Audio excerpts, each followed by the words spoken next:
Howdy, howdy, howdy, and welcome to the Lady Walker Show. I am Lady Walker, and we have a gem dandy of a show in store for you. My guest is a young woman who has written her first book entitled Starkishia Estrella, which is a memoir that details her struggles and plight as an adolescent and teen. Now, in that book, she talks about being a teen mom, a teen wife, abuse, and not abused by a husband, but abused by her mother, and some other interesting things. I would dare to say this book is riveting. It is a great book. Therefore, beloved, I introduce you to Starkishia Roundtree. Hello everyone, my name is Starkishia Roundtree. I'm a Swainsboro, Georgia native, but I reside in Jackson, Mississippi. I'm the proud mother of 4 beautiful children, 2 of which reside in Mexico and 2 that reside here with me. I'm also the author of Starkishia Estrella, which is my new memoir that details my adolescent years and the obstacles I faced coming up. I was inspired to write the book because I wanted to talk directly to my children. I wrote it for them, my oldest 2 children, whom I haven't seen or held in the past 9 years. So I wrote it for them, but I also wanted to inspire anyone who's dealt with any situation similar to the trials and obstacles I've faced, even as a young teen, as an adolescent.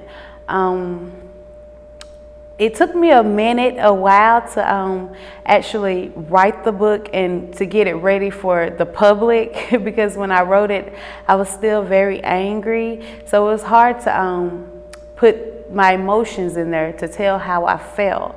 So it took me a while to do that. But in doing so, I found writing very therapeutic because it helped me to release a lot of pain that I carried. I was still very, very hurt. So, you know, in writing it, it helped me to forgive, and it opened my heart to actually living, because for so long I was so angry that I wasn't living. And, you know, instead I was walking around moping, just mad all the time, just angry. But after I wrote it, I began to feel better, and it opened my eyes in a lot of ways. And I'm just proud to be here to introduce and tell my story to the world. Starkishia Estrella is a 262-page memoir which details the many obstacles and trials I faced over a 5-year period of my adolescent life. Now, before I give a small summary of each chapter, I want to say that each chapter, the chapter title is self-explanatory. It explains exactly what's in that chapter. But I will start with chapter 1 and give you a brief summary of that.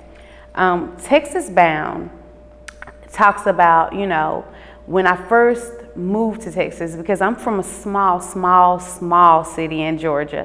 The name of our city is Swainsboro, and for a while you couldn't even find it on anybody's map. But we're on the map now. So it starts out there. I'm 12 years old, I turned 13, and my mom, a few months earlier, moved with our younger siblings, my 2 younger sisters, to Texas. And she sent for me that year, the year 2000. She sent for me, so I joined them. My mom met a man, her boyfriend, and she moved with our 2 younger siblings to Hurst, Texas with him. And she left my brother and I in our home state of Georgia. And again, she sent for me. In chapter 1, I just talk about, you know, my move from Swainsboro to Hurst, Texas. In chapter 2, Mama's Teachings, I talk about my upbringing before the move to Texas, before my mom or my siblings moved to Texas. I give you a little background about that childhood. I was abused as a child, both physically and sexually, by an uncle. I was afraid, but you know, I did what we all should do in a situation like that, and I told my mother, and he wasn't allowed to come around anymore. But that stopped the sexual abuse, but it didn't stop the physical abuse. So in chapter 2, I talk about that, and about growing up with my stepfather and my siblings, you know, and stuff like that. And in chapter 3, Images of Me, I talk about me and how the abuse molded me and kind of shaped me into who I was at the time. It was very, very hard for me because I really wasn't prepared. I'll say prepared for the world back then. I was very insecure. I had a lot going on at the time. I even attempted suicide during that time. So, you know, Images of Me, it really gives you a glimpse into my mind. I mean, even at the age 11 and 12, it tells you, you know, where I was mentally. Chapter 4, Too Much to Stay. I'm in Texas in chapter 4. I'm in Texas and I'm not reflecting on the past. This is you know, it's actually happening at the time. And there was a lot going on there. At age 13 in Hurst, Texas, I found a job at Jack in the Box. I altered a school ID to get the job, and I got it. And what was amazing to me was when I got the job and I started working, I met this young woman named Reina, which is Spanish for queen.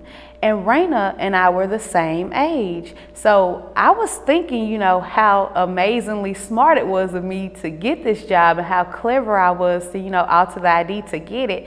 But she was the same age and she had been working there for like a year. So that kind of opened my eyes to see that there were other teenagers out there working, you know, to help their family pay bills. So that we had in common. But in that chapter, you'll also find out that we had some other stuff in common. I won't go into details. That's for you to read and find out. But we had a lot of other stuff in common as well. I started 8th grade at Bedford Junior High in Bedford, Texas. And I went to school. I walked to and from school. And when I got out of school, I changed my clothes and walked to work. And I'd work from like 4 to 10. And I had like one day off. And on that day off, I would beg my boss if I could come in. And she'd say, no, you can't. But that was around that time that was going on. But there were some problems in the home that caused me to buy a ticket and go back home to Swainsboro. So I will now talk about chapter 5, Road to Destruction.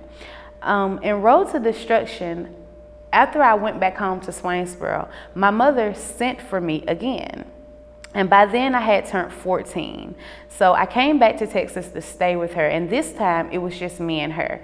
So, you know, I thought that you know, because the physical abuse was no longer there. You know, we were about the same size, so she didn't hit me anymore.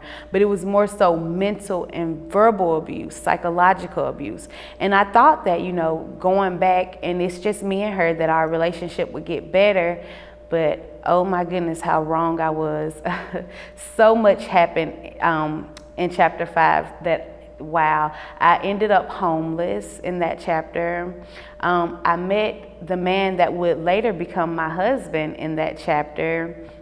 There was a lot going on there. That was really rough time, really rough time for me. So in chapter 6, Safety and Comfort, I have met the man that would become my husband. He was a native of Mexico and he was 10 years my senior. But when I met him, he found out, you know, that I was homeless and I was going through some problems.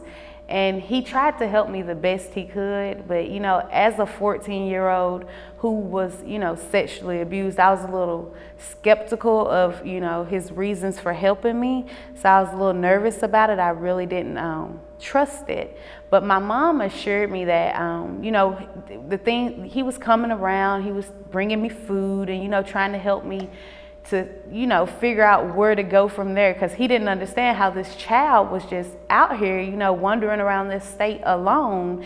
And I guess he sort of felt sorry for me, so he would come visit me often and come to see me and stuff like that. And I would kind of pull away because, again, I wasn't sure of his intentions. So long story short, we married. About a month after my 15th birthday, we got married.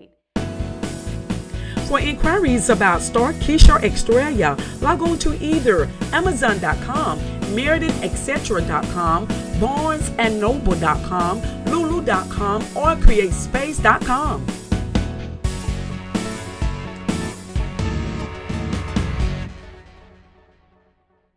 Okay, in chapter 7, Marriage, Lies, and Lust, I found out some things about my new husband that he lied to me about at first. At first, when I met him, I did not know he was a native of Mexico. I did not know he wasn't a citizen of our country. And I definitely didn't know that he was 24, getting ready to turn 25. When I met him, he told me he was 19. And I knew he was of Mexican descent, but I did not know I was unaware that he was not a citizen. Well, when I moved into the townhouse that he had before I even met him, you know, when I moved in and we married, one day I was plundering. That's what my grandma called it. I was plundering while he was at work, me and my mom, and we ran across a shoebox full of personal papers, personal things, just personal things that you would put up. And in that shoebox, we found a jewelry bag. And in that jewelry bag, we found wedding bands. Now, when we married, we went to the Justice of the Peace, and we didn't have any rings. So, you know, finding the jewelry bag with the jewelry in it and wedding bands, you know, I didn't think much of it. But my mom insisted that, you know, he had lied to me and he was deceiving me, that he had been married before. You know, that didn't bother me too much if he had or had not been married before, as long as he wasn't married now that we were married. You know, I wasn't really concerned about that. But what did concern me was when I started going through the personal papers and I found his birth certificate and found out that he was born in 1977, and again, he was born in Mexico. You know, so there was an altercation where we had it out about that, because I was very upset because I felt betrayed. And, you know, right there I started to think, I was looking at our marriage like, no, I already wasn't ready for this, but now I'm finding out early on that you've lied to me and you're being deceitful and you're hiding things. So it kind of placed a little distrust in my heart about him. You know, I really didn't trust what he was saying all the time because I knew that he lied to me. So that's about where we are there. In chapter 8, Joy, Pain, and Betrayal. Now this is one of my favorite chapters because in this chapter, I give birth to my first child, our daughter, Irina. Now before that happened, my sisters, my youngest, moved back to Texas and they were staying with my mom, which was maybe a quarter mile from where we lived. So we got to see each other often, and you know, it was fun times and we had fun. And you know, I became pregnant again with my first child. And during that time, he started to work late and start leaving me more often. And you know, we had problems anyway. From the beginning we had issues, but the issues seemed to get worse then. Like I really felt like I couldn't trust him. Like I had to question almost everything he said to me because I just didn't trust him. And I found that, you know, wherever we went somewhere, he I won't explain it as an obsession, but he had, I say, a looking problem. He couldn't keep his eyes to himself.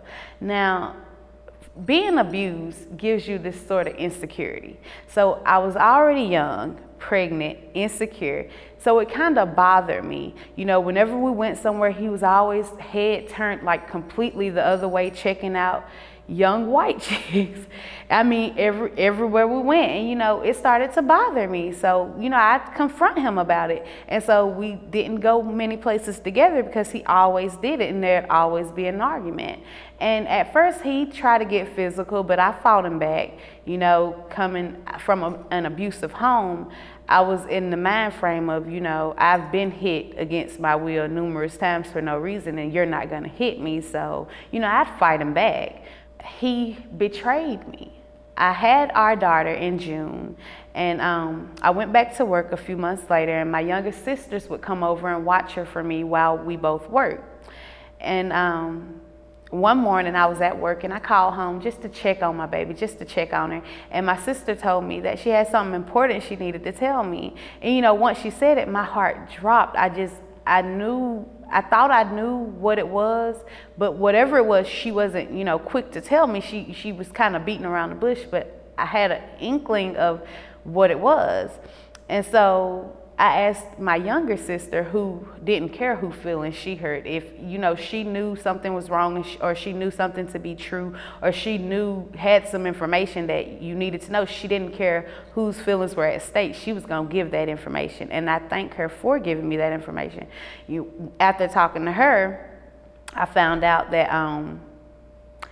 he tried to be intimate with my younger sister. And at the time, I'm 16, so my sister's maybe 14, because she's like 2 years younger than me. And he tried to do this. So I called the cops. And as a result of his betrayal, you know, he was arrested and he had to go to trial. So, you know, me and our baby, we left and we flew back home to Georgia.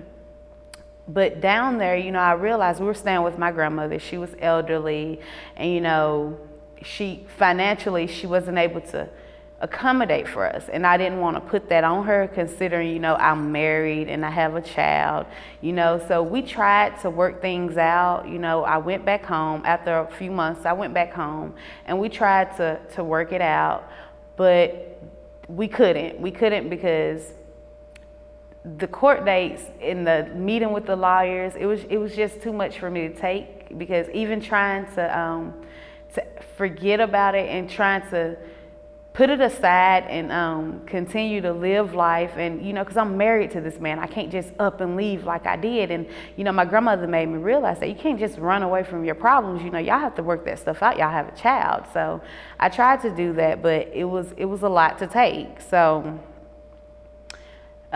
we had even more issues on top of that. And, you know, there was an instant where we were both put on psychiatric medicines for depression, because we had instances where we were fighting, and, you know, they took me to, well, we both had a trip to see a psychiatrist to kind of talk through and work out what we were dealing with mentally and in our home, and try to work it out, and, you know, stuff like that. But it didn't work. It didn't work. So in chapter 9, truth comes to light. In chapter 9, I found out that the story he told his lawyer and told the cops didn't match the story that my sister told. It was actually worse than the story she told. So it only caused more confusion between us. It only made us fight more. And this time it was slightly worse because I was pregnant again. So he, you know, we're dealing with his upcoming court dates. And then I had an upcoming court date because I had me, along with my siblings and our mother, had gotten into some trouble. You know, shoplifting, you know, we got into some trouble. So we had, I had a court date pending as well. Well, while I'm pregnant, we have a small child, he goes to trial. And I didn't go with him. You know, I was upset still, so I let him go in by himself. And he went in at like 8 in the morning, 9 in the morning. And hours later, he didn't come out. And I was like, where is he? So I went into the courthouse looking for him. And they told me that he had been transferred to a detention center where they hold illegal immigrants who they are going to deport. You know, they give them a trial and a hearing there to see if they're going to deport them. But he, you know, as far as I was told that day, that he had been transferred to this place. It was in Haskell, Texas. It was a detention center there. So he had been transferred there. And I was like, oh my God, you know, we having all these issues, but now I'm in a position where I'm left alone with our children. And by now I'm pregnant and we have a small child, and I don't, financially, I don't work anymore, and I don't have the funds to take care of them. So there was an issue there. He always worked. He had a really, really good job when I met him. He was the kitchen manager of Rockfish Seafood Grill, and that's it was a seafood restaurant, and he was the manager there, so he made pretty good money. So when they locked him up, we had a little bit of money coming in, so we were able to, you know, pay the rent, so that would give us a little more time to see what we were gonna do. Well, within that time, he ended up going to trial at the detention center. You know, he had a hearing, and we went to Dallas, Texas, to the courthouse to be in the hearing. And, you know, he was in Haskell. They had him on like a TV screen or something like that, and he was pleading his case with the judge. And the judge told him, you know, that they were going to deport him, and that he couldn't come back for the next 20 years. And when they said it, I'm looking around because he had some family members there and I had family members there. I'm looking around and I'm like, oh my God, like what's gonna happen to our family? Like I just felt like we were being torn apart, and I didn't know what to do because my mom and I never had a good relationship. So I didn't know what me and our children were gonna do. You know, he's not here anymore. What am I gonna do pregnant with a 1-year-old with no money, no job? So I was very, very concerned and worried about that. But I go on. In chapter 10, consequences, I actually just spoke on that. That's Welcome back once again, beloved. My guest tonight is Starkishia Roundtree, the author of Starkishia, Estrella, which is a memoir detailing her life as an adolescent as well as a teen. So hopefully you are truly enjoying the show. Here is Starkishia. In chapter 11, Path of Self-Discovery, everything has been said and done. He's been deported, and now I have to figure, what am I gonna do? Am I gonna stay here and try to do it alone, you know, with our children, or do I cross the border with him and we figure out some other way to go? I was about 8 months pregnant when we decided to cross the border and moved to Juarez, Mexico, which is right off of the border of El Paso, Texas. I'm not sure if everyone knows where Juarez, Mexico is, because a couple of years ago, it was considered the deadliest city in the world. So again, in the year 2004, we moved to Juarez, Mexico to reunite with my husband. And about a few weeks after I arrived there, I woke up to an all too familiar pain. I was in labor, and I had to cross the border, walk across the border to guarantee that our son, EB, would be born in the United States and would be an American citizen. And by God's grace, I was able to cross that border and get over there fast, quick enough to have him. So in having him, it opened my eyes a lot, because a lot more happened during that time. A lot happened throughout the entire book, a lot that I haven't quite spoken on yet, but you would have to kind of read the book to get all of that. But during that time, I found myself maturing a lot after I had him, and my eyes were opening a lot more, and even they weren't opening to their full capacity, but they were opening, and I was seeing where, no, we're citizens and we are over here living in Mexico, like we can't go home, like we're not American. And in feeling sorry for myself, I decided that I can't do this, we can't do this. We don't have to live like this. And you know, it only made me madder at him, but I realized we didn't have to live that way. So in chapter 12, Life's Tough Decisions, Eddie and I talked, my husband and I talked, and I decided to come back to the United States to work and make money. And when I made that decision, I wanted to take my children with me. But it was winter time, and my son was only about 2 months old at the time, and my daughter was about 1.5 years, and it was cold. I had no money, no definite place to go. So after a lot of consideration, I decided that the best thing to do would be to let the children stay with his older sister instead of bringing them across the border with me back into the United States. I knew that I couldn't provide for them, and I had nothing at that time, nothing to offer them, and I thought it selfish to bring them here with me, knowing that I had nothing to give them, knowing that, you know, things could turn out really, really bad, and there's nothing I could do about it. So I found it in my heart to do what I thought was best for them. So they went to stay with his older sister in Juan Aldama, Zacatecas, which is way far out into Mexico. It's not on the border of the United States or anything. And that's, to me, that's the climax of the book. And that was all the reasoning that I wrote this book, because 9 years ago, I would have never imagined that 9 years later, we wouldn't be reunited, we wouldn't be together. I did what I thought was best at the time, and so many years have passed in between. So I wrote the book because I want them to know, you know, what happened. I wasn't not there by choice. I wanted a better life for y'all. So, you know, I crossed the border in search of that, and life just turned out differently. Again, there's so much going on in this book. I didn't even touch on half of the things that you will read in reading this story. My memoir was endorsed by civil rights icon and Mississippi's own James Meredith. He is also the uncle of my publisher, Mrs. Meredith Coleman McGee at Meredith, etc. My book was also endorsed by Mississippi's own Miss Alice Tisdale of the Jackson Advocate. They had wonderful things to say about the book, and everyone who's read Starkishia Estrella has come back to me and told me how inspired they were in reading my story, and how proud they were to see me still standing strong, getting up every day and smiling for the world, even when some days I just want to lay there. I don't, you know, and that to me is a blessing in itself.